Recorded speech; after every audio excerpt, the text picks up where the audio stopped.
Good morning to all of you. And let's start today's lecture. जो पिछली class थी, means in the previous lecture, we have discussed about the internal analysis and what are the components of internal analysis, different approaches or methods of internal analysis, in which we have studied the value chain analysis, Potter's value chain model.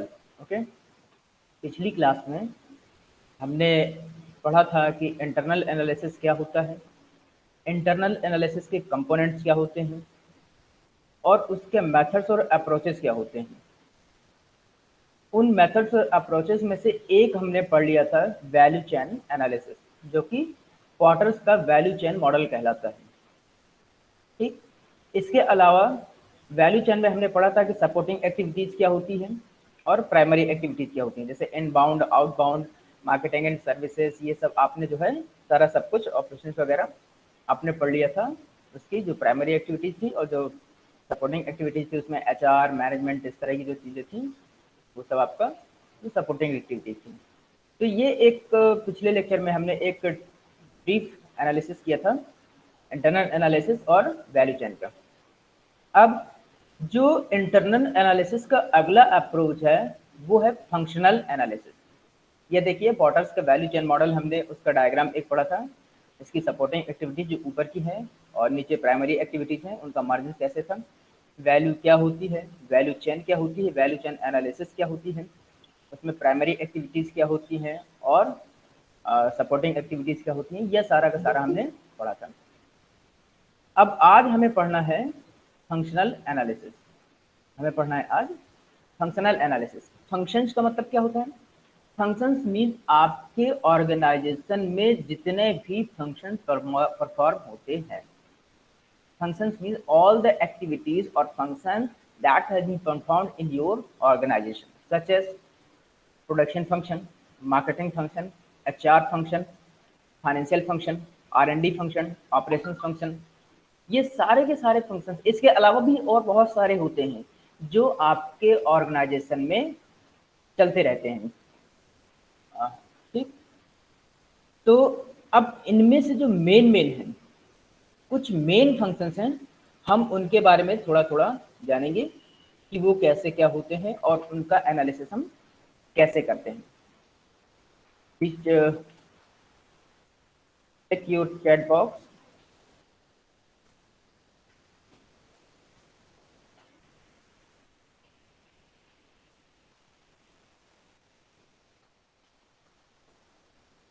Now, तो अब हम ये जितने भी function होते हैं, सच as production का आपका मतलब, जो अगर मैन्युफैक्चरिंग कंपनी है तो आपका वो उससे रिलेटेड जो भी फंक्शन होंगे। ठीक, तो प्रोडक्शन फंक्शन में आपको क्या करना होगा कि आपका प्रोडक्शन सही से चल रहा है, रॉ मटेरियल सही से इस्तेमाल हो रहे हैं, ज़्यादा वेस्टेज नहीं हो रहा है, और आपका जो गुड्स है वो सही क्वालिटी का निकल रहा है कि नहीं निकल रहा है। ये सारे के सारे आपके जो प्रोडक्शन से रिलेटेड होते हैं।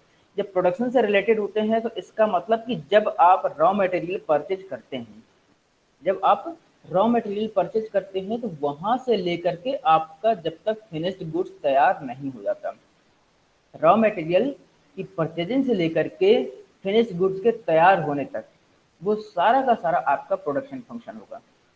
तो मशीन भी सही काम कर रही है कि नहीं कर रही, सुपरवाइजर सही से काम कर रहे हैं कि नहीं कर रहे हैं, ये सारा आपको उसमें देखना पड़ेगा। तो प्रोडक्शन फंक्शन का मतलब क्या है कि आप कोई गुड्स या सर्विस प्रोड्यूस कर रहे हैं, you are producing any goods और सर्विसेज टू प्रोवाइड कस्टमर्स। आप कस्टमर्स को देने के लिए कोई गुड्स या सर्विस प्रोड्यूस कर रहे हैं। तो अब उससे रिलेटेड आपको जितने भी फंक्शन होंगे वो सब आपको एनालिसिस करने होंगे। अब जैसे प्रोडक्शन फंक्शन में आपका क्या आता है, आपका प्लांट लेआउट भी आ जाता है, वर्क लेआउट भी आ जाता है, ठीक है ना। तो ये सारे भी, जॉब एनालिसिस भी आ जाता है उसमें, वर्क एनालिसिस भी आता है, तो ये सब आपको उसमें एनालिसिस करना पड़ेगा। तो वो फंक्शन, प्रोडक्शन फंक्शन जिसमें ये सारी एक्टिविटीज को एनालाइज किया जाता है, that's called your production function. ठीक, now second one is the marketing function. Marketing function क्या होता है? अब यहाँ पर मार्केटिंग से रिलेटेड, अब यहाँ पर देखिए मार्केटिंग का मतलब केवल सेल से नहीं है। The marketing means not only sale of your goods और सर्विसेज। मार्केटिंग का मतलब केवल ये नहीं है कि आप अपनी गुड्स या सर्विस को केवल सेल कर रहे हैं। ठीक, मार्केटिंग कहाँ से चालू होती है? Marketing is started with customers need. Marketing is started with customer needs. जहां से कस्टमर की नीड स्टार्ट होती है वहां से आपकी मार्केटिंग चालू हो जाती है।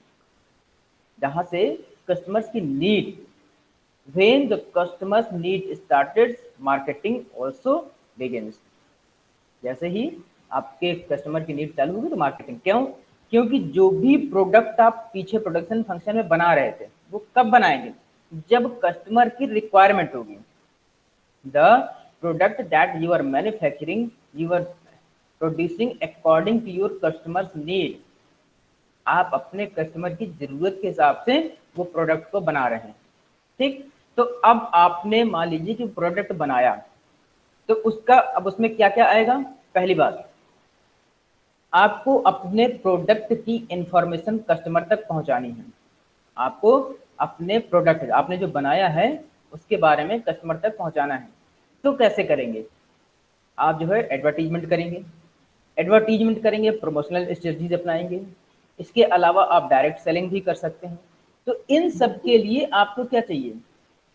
अगर आप एडवर्टीजमेंट कर रहे हैं या प्रमोशनल स्ट्रेटजीज कर रहे हैं, स्ट्रेटजीज कुछ फॉलो कर रहे हैं, तो क्या करेंगे? आपको मीडिया सिलेक्शन भी चाहिए। मीडिया सिलेक्शन का मतलब यहाँ से किस मीडियम से आप अपने प्रोडक्ट की इंफॉर्मेशन कस्टमर तक पहुंचाएंगे, इसका भी एनालिसिस करना पड़ता है। अब ये एक एग्जांपल देखिए कि मान लीजिए आपने कोई प्रोडक्ट मैन्युफैक्चर किया है, अब आपको उसको सभी कस्टमर तक पहुंचाना है। तो आप प्रिंट मीडिया का सहारा लेते हैं या इलेक्ट्रॉनिक मीडिया का सहारा लेते हैं? तो प्रिंट मीडिया में क्या है कि जैसे आपके मैगजीन्स हैं, न्यूज़पेपर्स हैं, जर्नल्स हैं, या कुछ वैसे मैगजीन वगैरह हैं, उसमें आप जो है पब्लिश करवा सकते हैं। आप उसमें अपने प्रोडक्ट के बारे में एडवर्टीजमेंट करवा सकते हैं। तो जहाँ जहाँ वो न्यूज़पेपर या मैगजीन जाएंगी वहाँ वहाँ आपके प्रोडक्ट के बारे में लोगों को पता चल जाएगा। एक ये तरीका हो गया। टीवी पर एडवर्टीजमेंट कर सकते हैं। आप टीवी पर जो एडवर्टीजमेंट आता है उसके जरिए आप अपने प्रोडक्ट की इंफॉर्मेशन कस्टमर तक पहुंचा सकते हैं। एक्चुअली जो आप टीवी पर एडवर्टीजमेंट देखते हैं तो उसका मतलब ये नहीं होता है कि आप प्रोडक्ट केवल परचेज करें ही करें। कंपनी का जो ऑर्गेनाइजेशन होता है उसका मेन पर्पज ये होता है कि मिनिमम से मिनिमम कस्टमर्स उनके प्रोडक्ट के बारे में जाने। This is called information. ये बहुत ज़रूरी है। जब अगर आप किसी चीज़ के बारे में जान जाएंगे तो फिर कभी ना कभी तो उसका इस्तेमाल करेंगे ही करेंगे। अगर कोई चीज़ जानते ही नहीं है तो आप उसका इस्तेमाल कैसे करेंगे? ठीक है ना? तो ये बहुत ज़रूरी है। इसके साथ ही मार्केटिंग फंक्शंस में और आते हैं कि आपको जब कस्टमर्स की नीड सेटिस्फाई करते हैं तो आपको प्राइसेस का भी ध्यान रखना पड़ता है। आप कौन सा प्रोडक्ट अपने कस्टमर्स को प्रोवाइड कर रहे हैं, आप अपना कौन सा प्रोडक्ट कस्टमर को प्रोवाइड कर रहे हैं, उसकी क्वालिटी क्या है, उसकी क्वालिटी क्या है, प्राइसेस क्या हैं, आप अपने अब वो कैसे प्रोवाइड कर रहे हैं, कैसे प्रोवाइड करते हैं, उसका डिस्ट्रीब्यूशन आप कैसे कर रहे हैं। तो ये सारे के सारे फंक्शन आपके मार्केटिंग में आते हैं। ये सारे function, all these function comes under a marketing function. तो आपको इन सारे फंक्शंस का एनालिसिस करना पड़ता है। Now you have to analyze all these functions related to marketing. आपको इन सभी मार्केटिंग फंक्शंस का एनालिसिस करना पड़ता है। ठीक, तो इस तरह से आप अपने ऑर्गेनाइजेशन का इंटरनल एनालिसिस कर सकते हैं कि हमारी मार्केटिंग स्ट्रेटजी सही से काम कर रही है या नहीं कर रही है। आप अपनी मार्केटिंग स्ट्रेटजीज बनाते हैं, तो फिर जब ये सारे फंक्शन को आप मार्केटिंग की जो एक्टिविटीज हैं उनको जब एक एक करके आप एनालाइज करेंगे तब आपको पता चल जाएगा कि आपका ऑर्गेनाइजेशन की जो मार्केटिंग स्ट्रेटजी हैं वो प्रॉपरली काम कर रही हैं या नहीं कर रही हैं। Means the marketing strategies are properly working और नॉट। ठीक, तो इस तरह से आप अपनी मार्केटिंग फंक्शंस का एनालाइज कर सकते हैं। Now the next one is HR function. HR functions means human relations function, या इसी को बोलते हैं human resource development, HR human resource management. आप जैसा भी बोलना चाहें, लेकिन जब आप एचआर पढ़ेंगे तो उसमें थोड़ा सा डिफरेंस करके अलग अलग डेफिनेशन दी होगी। हम यहाँ पर चूंकि एचआर फंक्शन पढ़ रहे हैं, that is related to your human resources. तो ह्यूमन रिसोर्सेज में अब क्या आपको एनालिसिस करना है? ह्यूमन रिसोर्सेज देखिए, कोई भी organization without HR power can not run. Any organization without HR power can not run. बिना एचआर के कोई भी ऑर्गेनाइजेशन रन नहीं करता। एचआर का मतलब वहां पर आपके एम्प्लॉय या वर्कर्स या वहां पर जो पर्सन काम करते हैं, वो चाहे एक पर्सन हो या दो पर्सन हो या दो से ज्यादा पर्सन हो, अगर कोई भी पर्सन नहीं होगा तो फिर ऑर्गेनाइजेशन कैसे रन करेगा? ऑर्गेनाइजेशन को रन करने के लिए आदमियों का होना, पर्सन का होना जरूरी है। अब ऑर्गेनाइजेशन में जैसे मैंने ये बताया, production function, marketing function, financial function, R&D function, HR function, operations function, तो इनके लिए अलग अलग स्पेशलिस्ट चाहिए हमें। इनके लिए अलग अलग स्पेशलिस्ट चाहिए। प्रोडक्शन फंक्शन से रिलेटेड मतलब कि आपको प्रोडक्शन मैनेजर चाहिए, मार्केटिंग मैनेजर चाहिए, एचआर मैनेजर चाहिए, फाइनेंशियल मैनेजर चाहिए, R&D का एक एक्सपर्ट चाहिए, ऑपरेशंस मैनेजर चाहिए। तो ये आप कैसे सेलेक्ट करेंगे? तो इसके लिए आप करते हैं रिक्रूटमेंट। इसके लिए आप करते हैं रिक्रूटमेंट, मतलब कि कंपनियां इनके लिए रिक्रूटमेंट करती हैं। अब जैसे क्या होता है कि जहाँ क्या प्लेसमेंट वगैरह होता है, तो वो पर्सन आती हैं, उनको इंटरव्यू लेती हैं, उनका रिटन टेस्ट लेती हैं, उनका GDPI लेती हैं, फिर उसके बाद वो सिलेक्ट करती हैं। फिर कंपनी उनको अपनी रिक्वायरमेंट के हिसाब से एंटर क्वेश्चन पूछती है। जो कंपनी अगर प्लेसमेंट के लिए किसी ऑर्गेनाइजेशन या इंस्टीट्यूट में जाती है, तो जैसी उनको रिक्वायरमेंट रहती है, मान लीजिए अगर कंपनी आती है और उसको मार्केटिंग कैंडिडेट्स की रिक्वायरमेंट है, अब उसको 5 या 6 बंदे पर्सन चाहिए मार्केटिंग के लिए, तो जब वो उनसे क्वेश्चंस पूछेगी, then those questions will be related to marketing. तो वो क्वेश्चंस मार्केटिंग से रिलेटेड होंगे। ठीक, कुछ आपके बारे में पूछेंगे। आपके बारे में इसलिए पूछते हैं ताकि उनको पता लगे कि आपकी स्ट्रेंथ्स क्या हैं, आप वाकई में काम कर पाएंगे कि नहीं कर पाएंगे, आपका कॉन्फिडेंस कैसा है, आपकी पर्सनालिटी कैसी है, आपकी कम्युनिकेशन कैसा है। तो कुछ आपके बारे में पूछेंगे, फिर कुछ अपनी जो रिक्वायरमेंट है, जॉब है, उससे रिलेटेड क्वेश्चन पूछेंगे। ठीक, तो ये प्रोसेस कहलाती है रिक्रूटमेंट। जब उनको सही लगता है कि हाँ this person is now suitable for our job, so then they will select that person. उसके बाद वो वो उस कैंडिडेट को सेलेक्ट कर लेते हैं। तो that is called selection process. तो recruitment and selection, recruitment and selection, ये आपकी कंपनी में एचआर का काम होता है। इसके अलावा जब वो रिक्रूटमेंट और सेलेक्ट हो जाता है, तो उसको ट्रेनिंग भी दी जाती है। उसको ट्रेनिंग एंड डेवलपमेंट का भी एक डिपार्टमेंट होता है एचआर के अंदर। वो क्या करता है, वो जब आप कंपनी में, मान लीजिए आप पहली बार किसी ऑर्गेनाइजेशन में जा रहे हैं वर्क करने की, तो आपको उतना आइडिया नहीं होता है, because you don't have experience to work on that environment. आपको इस एनवायरमेंट में काम करने का एक्सपीरियंस नहीं है। तो company provides you training. Company provides you training, company आपको ट्रेनिंग देती है। ठीक, ट्रेनिंग देने के बाद फिर आपका कुछ उसमें क्या करते हैं, आपको फील्ड पर भेजते हैं। फिर ट्रेनिंग देख लेंगे कि फिर जब आप काफ़ी एक्सपर्ट हो गए हैं, तब फिर आपको वो काम देती है। इसके अलावा एचआर फंक्शन क्या होते हैं? इसके अलावा आपकी जो सैलरीज होती है, उसका भी distribution according to your work and skills. According to your work and skills, organization provides you some compensation. आपके वर्क एक्सपीरियंस और स्किल्स के हिसाब से ऑर्गेनाइजेशन, ये कंपनी आपको कुछ कंपनसेशन देती है, that is called your salary. ठीक है ना, आपको सैलरी भी मिलती है कि आपने जो काम किया है उसके बदले में ये। फिर अलग अलग उसकी पॉलिसीज होती हैं, that is related to different thing. तो ये आपका एचआर फंक्शन होता है। अब एचआर फंक्शन प्रॉपरली काम कर रहा है कि नहीं, कि इसका सारा analysis, the analysis of all these activities is comes under the HR function analysis. जितनी भी मैंने ये एक्टिविटीज बताई, इसके अलावा भी और बहुत सारी एक्टिविटीज हो सकती हैं जिनका एनालिसिस कहलाता है एचआर फंक्शन एनालिसिस। ठीक, now the next one is financial function. Financial function, अब ये देखिए, फाइनेंस से रिलेटेड सारा सब कुछ। फाइनेंस का मतलब आपका फंड, फंड से रिलेटेड। अब ये बहुत ही जरूरी डिपार्टमेंट होता है, क्योंकि सारा ऑर्गेनाइजेशन यहीं से चलता है। Without it without finance your organization can not be done. अगर फंड है तो आप बहुत इजीली स्मूथली अपने ऑर्गेनाइजेशन को चला सकते हैं। That's why finance is called the blood of the organisation. अगर शरीर में, बॉडी में आपके ब्लड नहीं होगा, then can you imagine what will be the condition. तो similarly finance is the blood of the organisation. ठीक है ना, जो फाइनेंस होता है वो ऑर्गेनाइजेशन में ब्लड की तरह काम करता है। क्यों? ब्लड क्या करता है बॉडी में, पूरे बॉडी में रन करता रहता है यहाँ से वहाँ। तो ऐसे ही फाइनेंस पूरा रन करता है ऑर्गेनाइजेशन में। हर डिपार्टमेंट में फाइनेंस की जरूरत पड़ती है। हर एक लोअर डिवीजन से लेकर के टॉप मैनेजमेंट तक जो फाइनेंस है वो रन करता है। सबकी सैलरी चाहिए, प्रोडक्शन के लिए चाहिए, मार्केटिंग के लिए चाहिए, हर चीज़ के लिए। सेल्स होगी तो पैसा आएगा, सेल्स एडवर्टीजमेंट करना है तो पैसा लगेगा, हर जगह फाइनेंस आपको मिल जाएगा।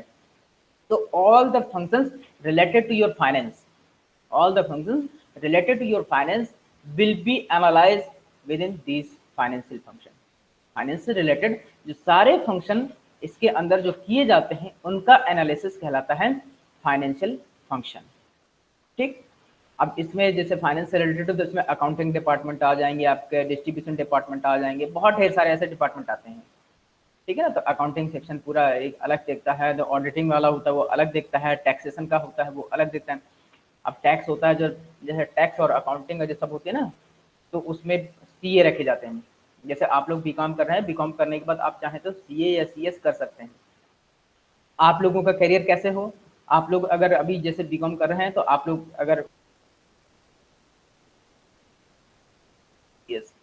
अगर आप कंपनी में हायर पोस्ट पर जाना चाहते हैं as a financial manager, chartered accountant, company secretary और फाइनेंशियल सेक्रेटरी, तो इस तरह के करियर के लिए आपको फाइनेंस, जो फाइनेंशियल फंक्शन होते हैं उनकी सारी इंफॉर्मेशन होनी चाहिए। अब ये जो चीज़ें मैं आपको बता रहा हूँ ये आपके कैरियर से रिलेटेड हैं। All these things are related to your career, क्योंकि you are going in the finance field. आप किस फाइनेंस फील्ड में जा रहे हैं?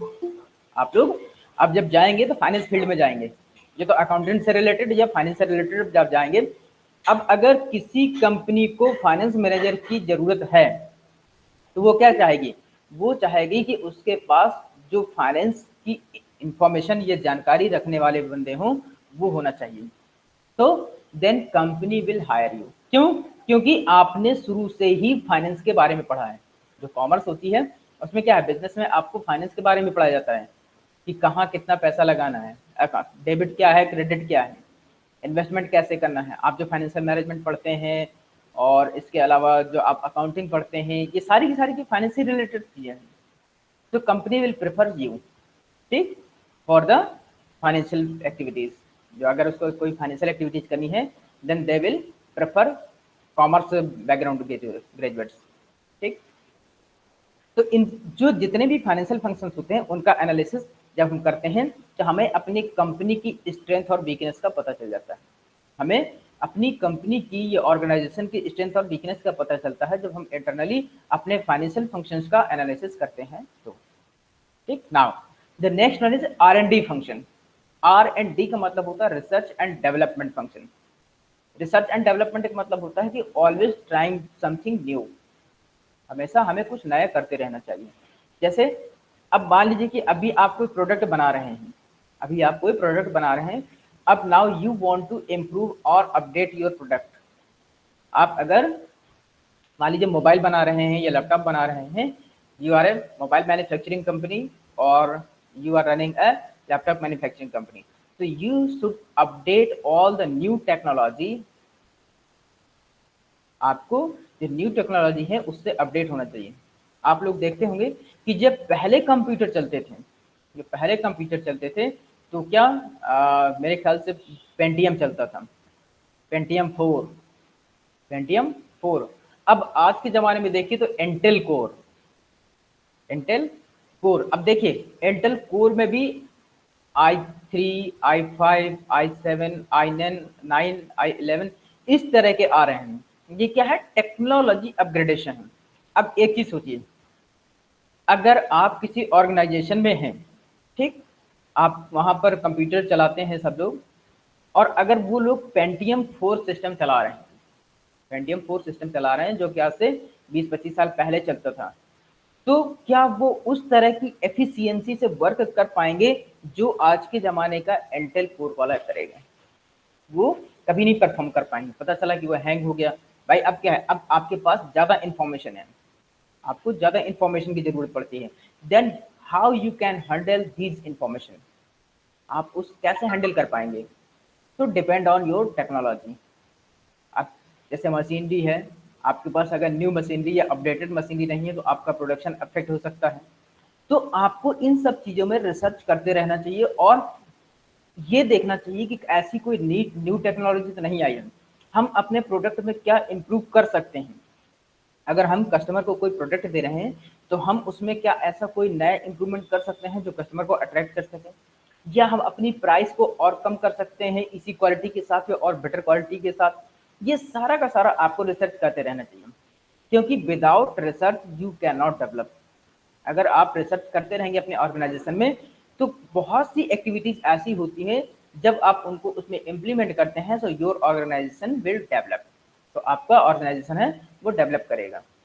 ठीक, तो आपके ऑर्गेनाइजेशन में एक रिसर्च एंड डेवलपमेंट डिपार्टमेंट होता है जो इसी वर्क पर काम करता है, इन्हीं एक्टिविटीज पर काम करता है कि कहीं कुछ नया टेक्नोलॉजी तो नहीं आई, हम अपने प्रोडक्ट की क्वालिटी में क्या इम्प्रूव करें, इसमें और कौन सा चीज़। अब मान लीजिए आप देखिए ऐसे बहुत सी चीज़ें हैं जो बाईसाइकिल का मान लीजिए पहले बाईसाइकिल कैसी आती थी, फिर धीरे धीरे उनके साइज में चेंज, शेप में चेंज, अब तो देखिए कई तरह के गियर वाली साइकिल और टायर में चेंज, उसके फ्रेम में change, so there are lots of changes in only bicycle. सबका कॉन्सेप्ट एक ही है, कॉन्सेप्ट एक ही है कि आपको उसमें पैडल में पैर चलाने हैं, तो सब में वही रहेगा, लेकिन उसमें आपको अपग्रेडेशन इम्प्रूवमेंट आपको देखने को मिलेगा। ठीक, so this is the R&D function. आपको रिसर्च करते रहना चाहिए कि मार्केट में किस तरह की डिमांड चल रही है और हम उसको कैसे अपडेट या अपग्रेड कर सकते हैं। The next one is operations function. Operations function means आपकी ऑर्गेनाइजेशन में जितने भी ऑपरेशंस होते हैं, सारे भी ऑर्गेनाइजेशन होते हैं, all the activities that those are running in your organization, उनका analysis, all the activities those are running in your organization, to analyze all these activities is called your operations function analysis। ठीक, तो इसमें आपको organisation की सारी operations जो activities होती हैं, ऑपरेशनल एक्टिविटीज होती हैं, उनका एनालिसिस करना होता है। ठीक, एनालिसिस करने के बाद अगर उसमें कहीं ड्रॉबैक है या कुछ लैकनेस है तो आप you can improve, you can control. अब ये एनालिसिस हम क्यों कर रहे हैं? ये एनालिसिस हम इसलिए कर रहे हैं कि अगर हम इनका एक प्रॉपर रेगुलर एनालिसिस करते रहेंगे तो क्या होगा, अगर उसमें कहीं कोई भी किसी भी डिपार्टमेंट पे, either production, marketing, HR, financial, R&D, operation, अगर कहीं कोई भी उसमें हमें कमी समझ में आती है, then we can control it, then हम उसको कंट्रोल कर सकते हैं। अब पता चला कि अगर हम उसको प्रॉपर मॉनिटरिंग न करें, प्रॉपर एनालिसिस ना करें, अगर कहीं डिफेक्ट होता है तो that defect can be converted in a big loss, वो एक बड़े नुकसान में बदल सकता है। अब मान लीजिए कि जैसे हम प्रोडक्शन फंक्शन या ऑपरेशन फंक्शन में देख रहे हैं, कहीं मशीनरी काम कर रही है और मशीनरी में कहीं कोई हल्की सी कमी आ गई। ठीक, अब हमने उसको प्रॉपर एनालाइज नहीं किया, हमने उसको प्रॉपर एनालिसिस नहीं किया, तो वही मशीन की जो एक छोटा सा डिफेक्ट था, हो सकता है कि उस छोटे से डिफेक्ट की वजह से पूरी मशीन खराब हो जाए, या आपका पूरा जो मटेरियल आपकी मैन्युफैक्चरिंग हो रही है वो पूरी प्रोसेस बंद ही हो जाए, तो उससे आपका काफी ज्यादा नुकसान हो सकता है। But if you are analyzing properly, if you are monitoring your activities properly, so you can avoid such type of losses। लेकिन अगर आप अपने ऑर्गेनाइजेशन को प्रॉपरली एनालाइज कर रहे हैं तो आप इस तरह के लॉसेस से बच सकते हैं। ठीक, तो this is the functional analysis approach. जो इंटरनल एनालिसिस करते हैं, हम इस तरह से भी अपने ऑर्गेनाइजेशन का इंटरनल एनालिसिस करते हैं। One of the simplest ways to scan and analyze an organization's internal environment is through functional analysis. ये सबसे आसान तरीका है कि हर डिपार्टमेंट को आप रेगुलरली मॉनिटर करते रहें। जैसे पीछे हमने एक वैल्यू चेन एनालिसिस किया था, पॉटर्स वैल्यू चेन मॉडल, उसमें हमने वैल्यू चेन एनालिसिस किया था, हमने यहाँ पर इसका फंक्शनल एनालिसिस किया। अब याद रखिएगा, ऑर्गेनाइजेशंस में होती सारी वही चीजें हैं, होती सारी वही चीजें हैं, लेकिन आपके जो करने का मेथड होता है बस वो बदल जाता है, करने का मेथड होता है वो बदल जाता है। हमने पीछे अलग तरीके से उसको एनालिसिस किया था, हमने यहाँ पर अलग तरीके से एनालिसिस किया है। ऐसे ही और बहुत सारे मेथड होंगे जिनके जरिए हम इसको एनालाइज कर सकते हैं। That's why it is called approaches और मेथड ऑफ इंटरनल एनालिसिस। इसीलिए इसको इंटरनल एनालिसिस के मेथड्स या अप्रोचेस कहा जाता है। हम कितने तरीके से अपने ऑर्गेनाइजेशन के इंटरनल फंक्शंस को, इंटरनल एनवायरनमेंट को एनालाइज कर सकते हैं। तो हमने दो तरह के पढ़ लिए, एक तो होता है वैल्यू चेन और एक हमने पढ़ लिया functional analysis. And the next one is grid approach. Grid approach, अब ग्रिड अप्रोच में क्या होता है? Grids approach to SM has to address fundamental issues related to business direction, defining the options to get there and the allocation of resources to achieve these goals। अब ये देखिए grid approach क्या है। जो grid approaches to SM helps, SM means strategic senior managers, ठीक, helps to address fundamental issues. जो grid approach होता है जो आपके ऑर्गेनाइजेशन में बेसिक चीजें होती हैं, फंडामेंटली जो मूल चीजें होती है उनसे रिलेटेड इश्यूज को आइडेंटिफाई करता है, ठीक है ना। जो मेन चीजें होती हैं या बेसिक छोटी छोटी चीजें हैं उनको आइडेंटिफाई करता है। Related to business direction, defining the options to get there and the allocation of resources to achieve this goals. अब जो हमारे पास देखिए, जो हमारे पास ऑर्गेनाइजेशन है, अगर हम we are working in any organization, so what is the main work? The main work is allocation of resources optimally. हमारे पास जो रिसोर्सेज हैं उनका कितना अच्छे से अच्छे तरीके से हम इस्तेमाल कर सकते हैं, हमारा पर्पज यही होता है। अब मान लीजिए मैं एक ऑर्गेनाइजेशन रन कर रहा हूँ, ठीक, और मुझे एक आपको फाइनेंस मैनेजर चाहिए। मैंने आप में से किसी एक को हायर किया। Now I if I don't know your skills or knowledge, then I cannot utilize your knowledge। अगर मुझे आपकी स्किल्स और नॉलेज का पता नहीं है तो मैं आपकी नॉलेज का इस्तेमाल कैसे करूंगा? लेकिन अगर मैं जानता हूं कि आपकी नॉलेज, इंफॉर्मेशन, स्किल्स कैसे मुझे इस्तेमाल करनी है, तो मैं आपकी नॉलेज का बहुत बेहतरीन इस्तेमाल कर सकता हूं।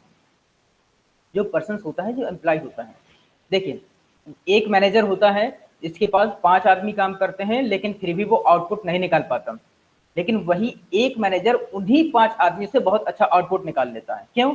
क्योंकि वो समझ सकता है कि जो उसके पास लोग हैं उनका सही इस्तेमाल कैसे करना है, उनसे किस तरह से काम लेना है, कैसे उनसे वर्क करवाना है। तो this is the called allocation of resources. अब ऐसे ही अगर हमारे पास रॉ मटेरियल है, हमें उसको प्रोडक्ट में कन्वर्ट करना है, तो हम किस तरीके से उसको प्रोडक्ट में कन्वर्ट करें कि हमारे वेस्टेज भी कम हो, लॉस को भी हम कर सकें, कॉस्ट भी मिनिमम आए और हमें उसका मैक्सिमम प्रॉफिट मिल जाए।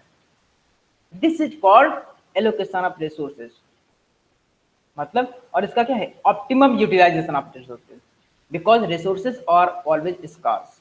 Resources are always in scarce. Resources जो होते हैं हमेशा हमारे पास स्कार्स में होते हैं, मतलब कि कमी में होते हैं। हमारे पास रिसोर्सेज अनलिमिटेड नहीं होते हैं।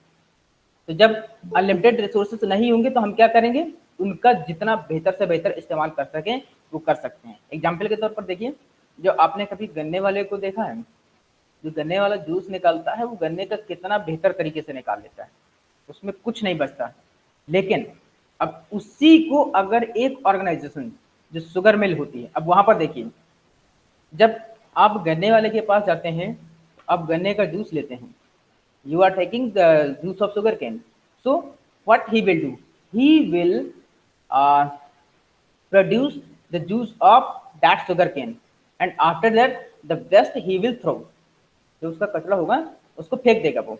लेकिन जो अगर शुगर मिल में आप उसी को काम करते हैं, देखिए उसको कैसे इस्तेमाल होता है। पहले तो उस जो शुगर मिल होगी जो गन्ने का, उसमें उसका जूस निकाल लेगा, ठीक।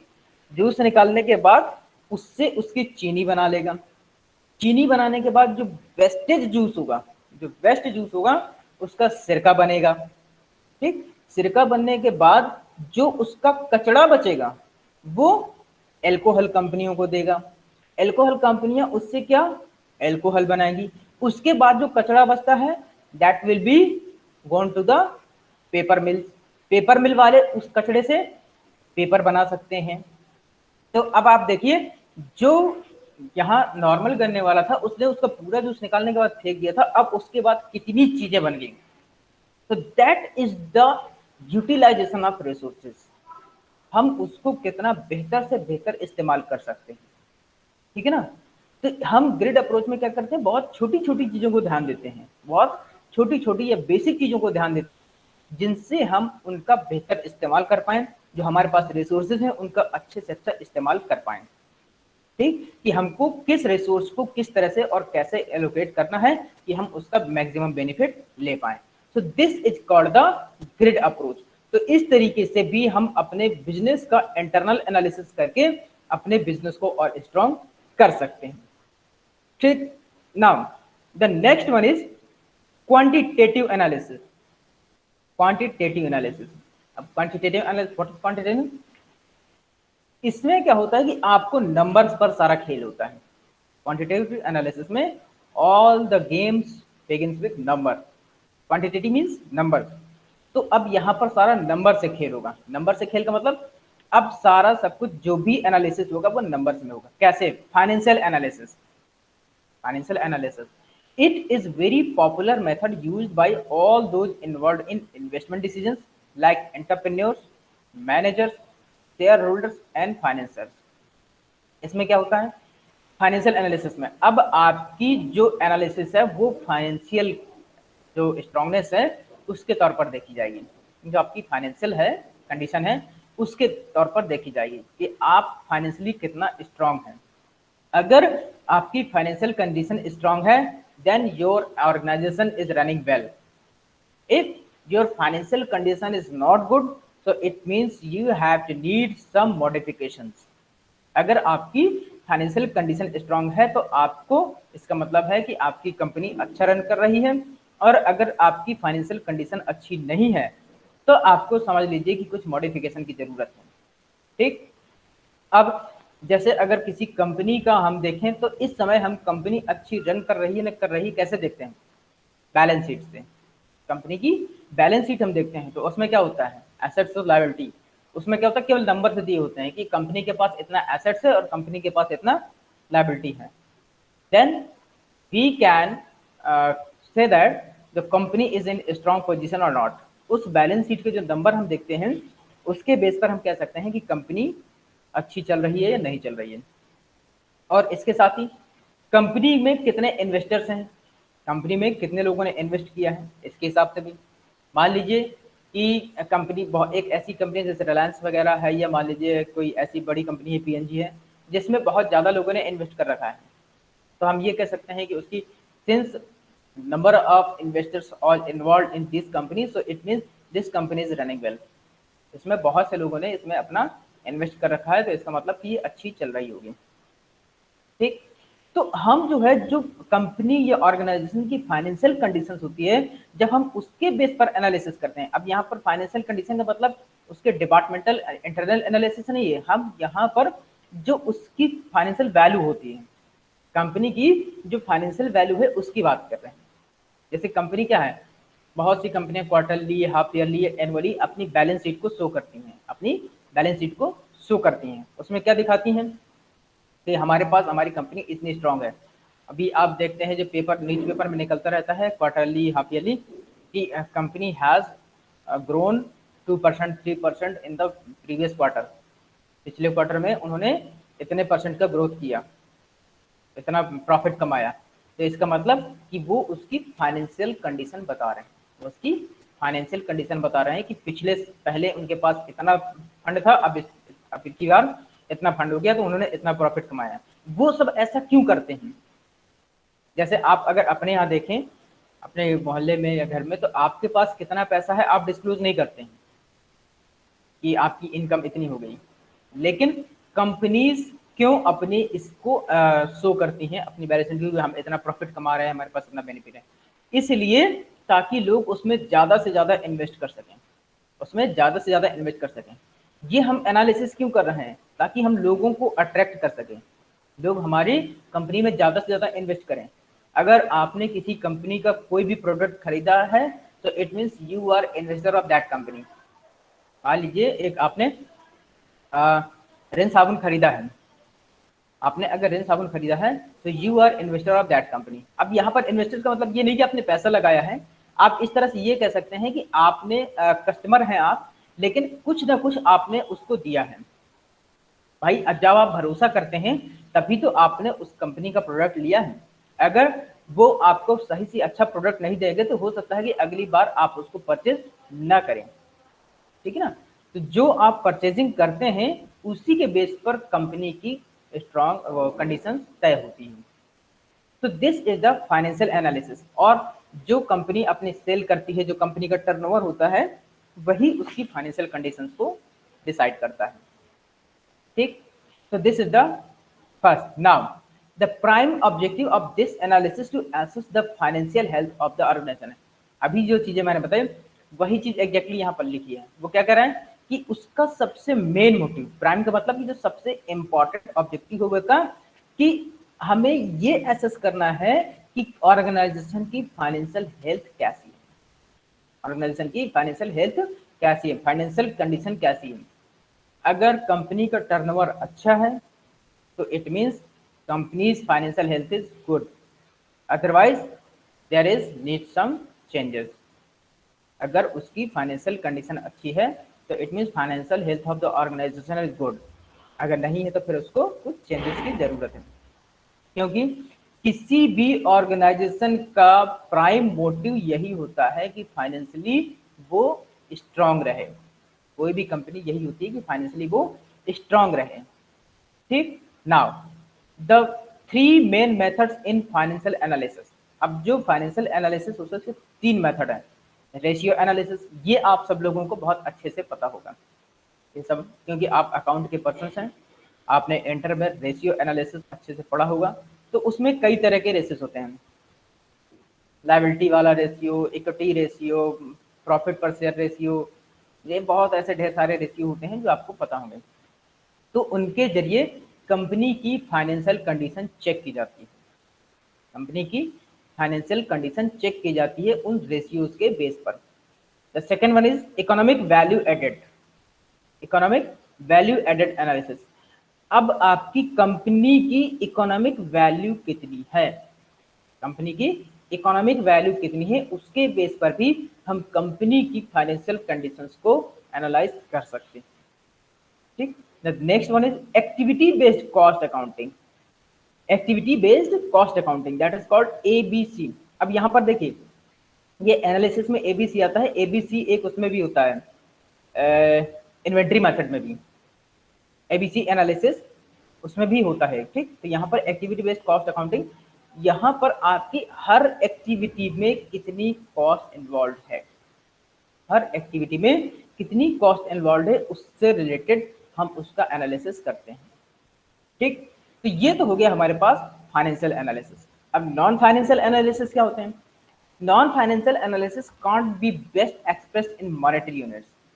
अब जो फाइनेंशियल एनालिसिस होते हैं हम उसको नंबर्स में लिख सकते हैं, हम उसको नंबर्स में लिख सकते हैं कि हमारे पास इतना इतना टर्नओवर है, इतनी वैल्यू है, हमारे इतने शेयर होल्डर हैं, हमारा इतना प्रॉफिट है, इस तरह से हम सारा सब कुछ लिख सकते हैं।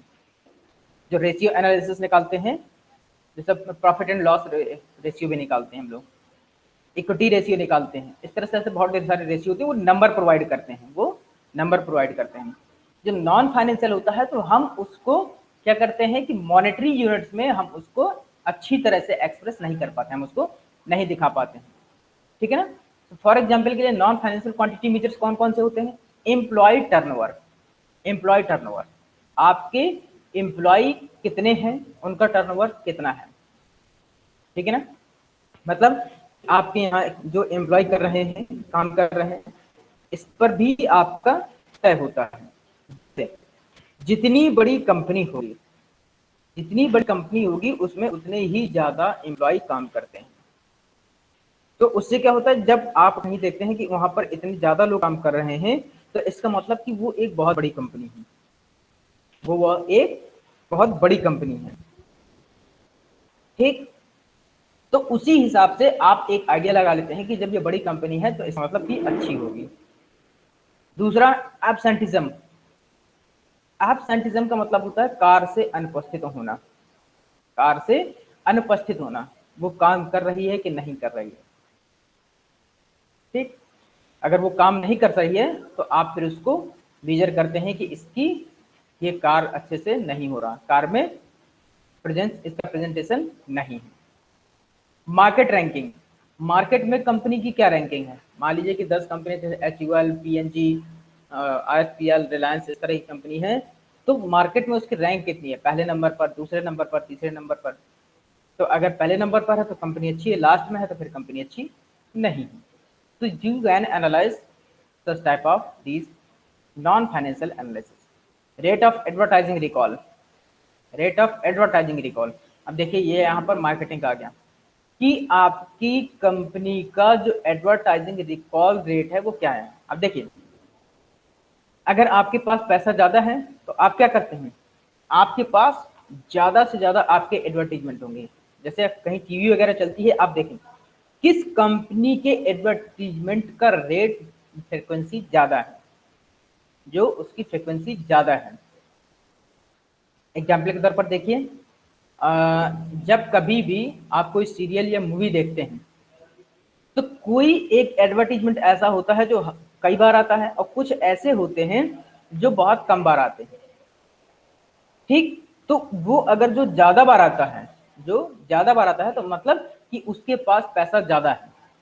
क्योंकि जब एडवर्टीजमेंट होता है तो कुछ 20, 30, 35, 40 सेकंड का होता है, उसमें वो कंपनी पे करती है जो। तो अगर उसकी फाइनेंशियल कंडीशन अच्छी है तभी तो उसको दे पाएगी। लेकिन ये इनडायरेक्ट वे में है, इनडायरेक्ट वे में, नॉन फाइनेंशियल एनालिसिस है ना। तो अगर उसके पास पैसा होगा तभी तो वो दे रही होगी ना। तो this is the rate of advertising recall. Service call rate, service call rate, उसकी जो सर्विसेज हैं उसको वो जो दे रही है उसकी फ्रिक्वेंसी क्या है, उसकी फ्रिक्वेंसी क्या है। सीधी सी बात है कि ज्यादा सर्विसेज दे रही है तो ज्यादा अच्छी है, कम है तो कम। इन्वेंट्री यूनिट्स यूज पर पीरियड, पर पीरियड में जैसे वीकली उसके पास कितना मटेरियल इस्तेमाल किया, रॉ मटेरियल। जो कंपनी अच्छी नहीं चल रही तो हो सकता है कि वो हफ्ते में एक ही बार रॉ मटेरियल मंगवाए। जो ज्यादा चल रही है कंपनी तो हफ्ते में 4 बार रॉ मटेरियल मंगवाएगी। तो आपको एक आइडिया लग जाता है कि कितना उसका टर्नओवर हो सकता है। या ऐसा कह लीजिए कि उसकी मैन्युफैक्चरिंग ज्यादा हो रही थी, इसका मतलब कि वो ज्यादा वो सेल कर रही है। जब ज्यादा सेल कर रही है तो उसकी फाइनेंशियल कंडीशन भी अच्छी है, क्यों, उसकी डिमांड ज्यादा है। तो हम कितना सामान इन्वेंट्री इस्तेमाल कर रहे हैं, हमारे पास रॉ मटेरियल कितना मंगवा रहे हैं, या फिर हम कितना फिनिश्ड गुड्स अपने मार्केट में उतार रहे हैं हमारे पास, क्योंकि डिमांड के हिसाब से हम उतारते हैं। तो हम कितना फिनिश्ड गुड्स मार्केट में भेज रहे हैं, डिस्ट्रीब्यूट कर रहे हैं, ये भी हमारे पास कर सकते हैं, जिससे हम अपना कंपनी का नॉन फाइनेंशियल एनालिसिस कर सकते हैं केवल देख करके। ये नंबर में नहीं होगा, एक आइडिया हमें इससे लग जाता है। ये जितनी भी चीजें हैं ये हमारे पास मॉनेटरी टर्म में नहीं, लेकिन हाँ एक आइडिया हमें लग जाता है कि हम क्या करते हैं, कि हमारा कंपनी की कंडीशन कैसी है। तो these are the non financial analysis. ठीक, तो हमने क्वांटिटेटिव एनालिसिस पढ़ा। क्वांटिटेटिव एनालिसिस में फाइनेंशियल एनालिसिस और नॉन फाइनेंशियल एनालिसिस हमने दोनों पढ़ लिए। अब बात करते हैं क्वांटिटेटिव में, तो नंबर हो गया। ये आप देखिएगा जो रेशियो एनालिसिस, EVA और ABC, आप चाहें तो इसको डिटेल्स में पढ़ सकते हैं। Now the next is qualitative analysis. Qualitative analysis क्या होता है। अभी तक हम क्या कर रहे थे, हम कर रहे थे नंबर के बेस पर। अब हम नंबर के बेस पर ना करके उसकी स्ट्रेंथ, वीकनेस, अपॉर्चुनिटी, थ्रेट और उसकी हैंडलिंग पावर इस हिसाब से करेंगे। So many of the strength and weakness of an organization can't be expressed in quantitative terms. बहुत से ऐसे ऑर्गेनाइजेशन हैं जिन कंपनियों की स्ट्रेंथ और वीकनेस को आप नंबर में डिनोट नहीं कर सकते। You can not denote the strength and weakness in numbers. आपको क्या करना पड़ता है, आपको उसको क्वालिटेटिव एनालिसिस। अब फॉर एग्जांपल के तौर पर देखिए, मान लीजिए कि आपके पास टेक्नोलॉजी बहुत अच्छी है, आपके पास टेक्नोलॉजी बहुत अच्छी है, ठीक है ना, जो आपके कंपटीटर से आपको आगे रखती है। तो आप क्या कहेंगे कि हमारे पास एक टेक्नोलॉजी बहुत अच्छी है, दो टेक्नोलॉजी बहुत अच्छी है, तीन टेक्नोलॉजी थी। नहीं, टेक्नोलॉजी कोई नंबर नहीं होती है। टेक्नोलॉजी आपकी एक ऐसी क्वालिटी है जिसको जो आपके पास बहुत बेहतर है, मतलब कि उसकी क्वालिटी बहुत अच्छी है। तो क्वालिटी कोई नंबर नहीं होती कि आपने कहा कि साबुन जो बहुत अच्छा है, एक नंबर में बहुत अच्छा, दो नंबर में बहुत अच्छा, ऐसे नहीं।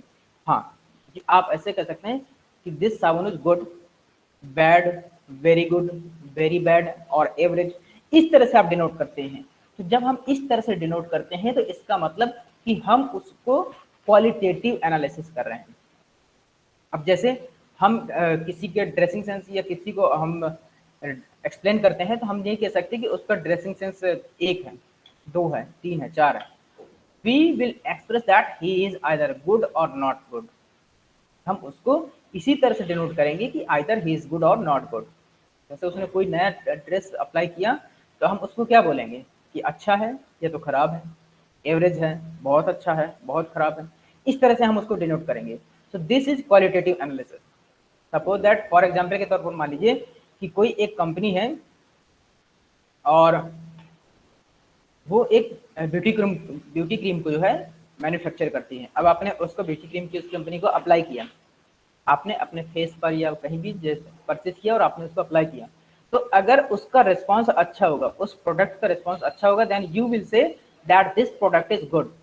अब good, the good is here not a number, the good is not a number, here the good is a quality, good is a quality. यहाँ पर you are analysing that product as a base of that quality, you are analysing the product as base of his quality. उसकी quality के base पर आप उसको analyse कर रहे हैं। ठीक है ना। तो हम किसी कंपनी की स्ट्रेंथ या वीकनेस को नंबर में जब हम डिनोट नहीं कर पाते तो हम फिर उसको क्वालिटेटिव टर्म में उसको एनालाइज करते हैं। अब देखिए क्वालिटेटिव एनालिसिस में क्या, qualitative analysis can also effectively supplement quantitative analysis. Quantitative analysis is considered as soft as compared to the hard analysis based on numbers. अब अगर हम चाहें तो जो क्वालिटेटिव बेस्ड जो हम एनालिसिस कर रहे हैं उसको क्वांटिटेटिव में कन्वर्ट कर सकते हैं। जो क्वालिटेटिव है उसको क्वांटिटेटिव में हम कन्वर्ट कर सकते हैं। कैसे हम उसको कन्वर्ट करेंगे? एज ए उसको, लेकिन हम याद रखिए हम यहाँ पर एज ए सपोज कर रहे हैं, हम यहाँ पर सपोज कर रहे हैं। जैसे हमने मान लिया वेरी गुड को एक, गुड को दो, एवरेज को तीन, बैड को चार और वेरी बैड को पांच। हम इस तरह से उसको कहा तो सपोज कर सकते हैं। एक नंबर, दो नंबर, तीन नंबर, चार नंबर, पांच नंबर, इस तरह से हम उसको एनालिसिस कर सकते हैं।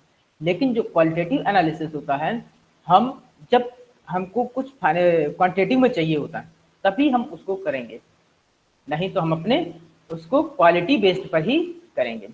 तो क्वालिटेटिव बेस्ड भी एक अच्छा एनालाइज का एक तरीका हो सकता है, एक अच्छा तरीका हो सकता है एनालिसिस करने के लिए। अब जो क्वांटिटेटिव एनालिसिस है वो क्या है, considered as a soft as compare to the hard analysis based on number. तो जो क्वांटिटेटिव है हमको ये मानते हैं कि वो आसान पड़ता है, जो क्वालिटेटिव है वो थोड़ा हार्ड पड़ता है। अब देखिए फॉर एग्जाम्पल के तौर पर अगर हम माने कि आपकी क्लास में जो 30 बच्चे हैं, आपकी क्लास में 30 बच्चे हैं, अब हमें उनको मार्किंग करनी है, उनकी मार्किंग करनी है। किस बेस पर? उनकी क्वालिटी के बेस पर, उनकी क्वालिटी के बेस पर। तो हम क्वालिटी के बेस पर अगर हम मार्क करना चाहेंगे तो ये हमारे लिए थोड़ा सा मुश्किल होगा, थोड़ा सा मुश्किल होगा कि हमें उनकी सबकी अलग अलग क्वालिटीज को देखना पड़ेगा। लेकिन अगर हम ये कहें कि आपको जो 30 बच्चे हैं इनको नंबर देने हैं, आप इनको नंबर देने हैं 1 से लेकर के 30 तक, एक को मान लेते हैं सबसे अच्छा और 30 को सबसे खराब।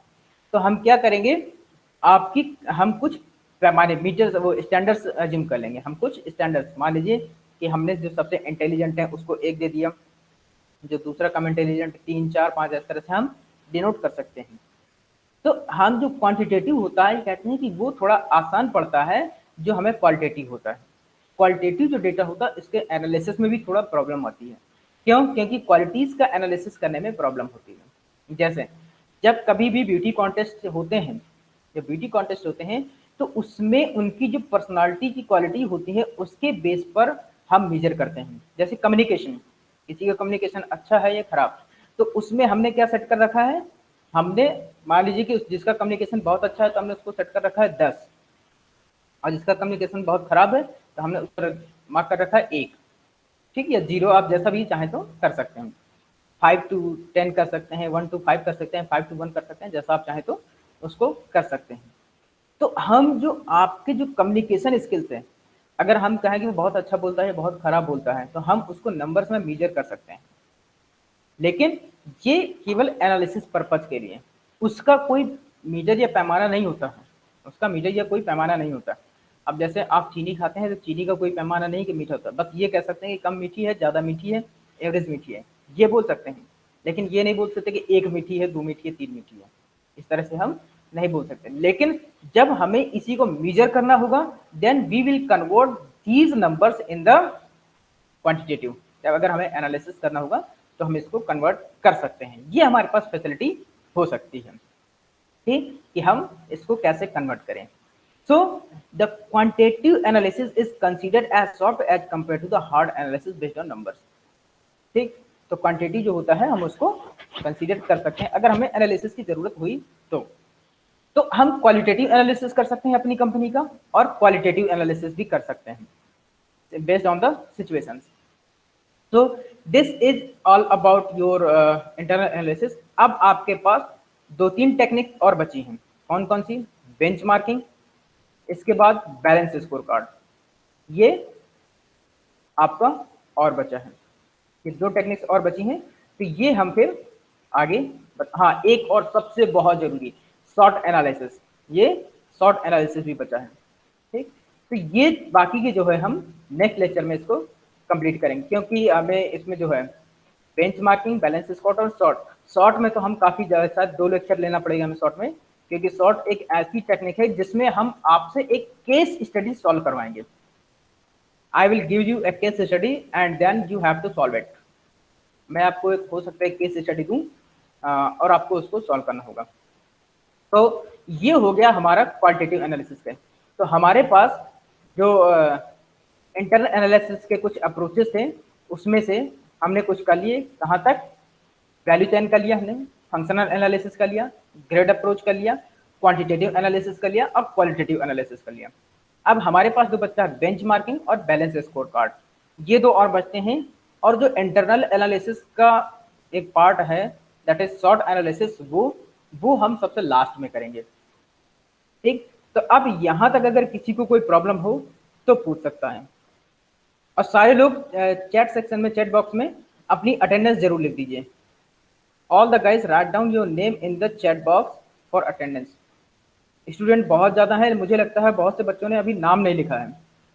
सारे बच्चे प्लीज़ इसमें नाम लिख दें, मैं इसी के बेस पर अटेंडेंस लगाऊंगा, क्योंकि ये मेरे पास रिकॉर्ड में रहता है ना, रिकॉर्डिंग है तो मेरे पास इसकी सॉफ्ट कॉपी आ जाती है।